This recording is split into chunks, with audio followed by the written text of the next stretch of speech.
সুপ্রিয় শিক্ষার্থী বন্ধুরা, সবাই কেমন আছো? আশা করি সবাই ভালো আছো। আজকে আরও একটি নতুন টপিকে তোমাদেরকে স্বাগত জানাচ্ছি।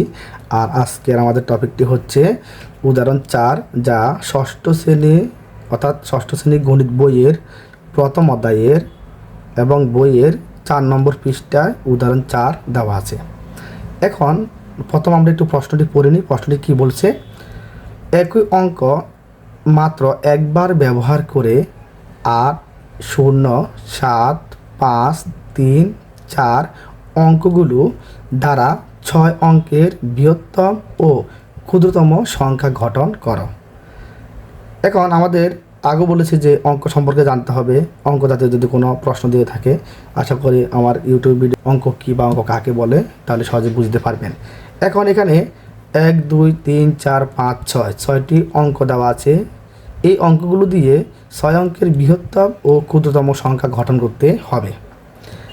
এখন আমি যদি এই অঙ্কগুলোকে যদি বড় থেকে ছোট সাজাই তাহলে বৃহত্তম সংখ্যা পাবো, এবং ছোট থেকে যদি বড় সাজাই তাহলে ক্ষুদ্রতম সংখ্যা পাবো।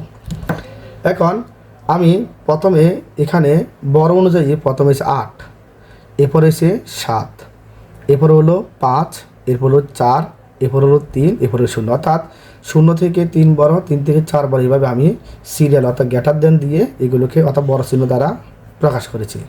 তাহলে এখানে সুতরাং বড় থেকে ছোট ক্রমে অঙ্ক পাতন করলেই বৃহত্তম সংখ্যাটি পাওয়া যাবে। তাহলে আমরা এখানে পাবো প্রথমে 8, পরে 7, পরে 5, পরে 4, পরে 3, পরে 0। তাহলে আমাদের এখানে কী দাঁড়ালো?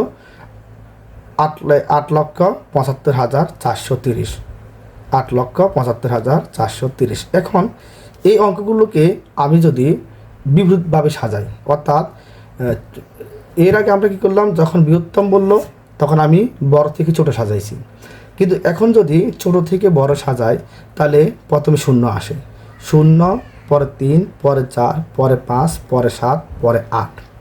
এখন আমি এই পদ্ধতিতে যদি ক্ষুদ্রতম সংখ্যা গঠন করি তাহলে প্রথমে 0 আসে, তাহলে 0, 3, 4, 5, 7, 8।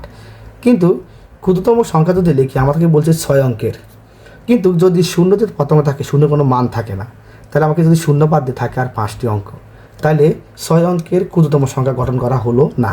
যদি 0 আগে দিই তাহলে এটি হবে না, অর্থাৎ 0 যদি থাকে আগে যদি 0 লিখি তাহলে 1, 2, 3, 4, 5, 1, 2, 3, 4, 5 অর্থাৎ 5 অঙ্কের অঙ্ক হয়, অর্থাৎ 5 সংখ্যার অঙ্ক হয়। কারণ 0 প্রথমে থাকলে তার কোনো মান থাকে না। এই জন্য কী করতে হবে? 0-এর পরে যে ছোট সংখ্যাটি আছে, অর্থাৎ 0-এর পরে যে বড় সংখ্যাটি আছে, আবার বলতেছি 0-এর পরে যে বড় সংখ্যাটি আছে তাকে আমরা আগে আনবো এবং 0-কে পরে নিয়ে যাব। অর্থাৎ 0-কে 3কে আগে আনছি, 0-কে পরে নিয়েছি, তখন আমরা যে সংখ্যা গঠন হবে তাহলে 1, 2, 3, 4, 5, 6, তখন তা হবে 6 অঙ্কের ক্ষুদ্রতম সংখ্যা।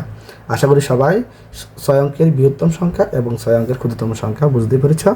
ধন্যবাদ সবাইকে।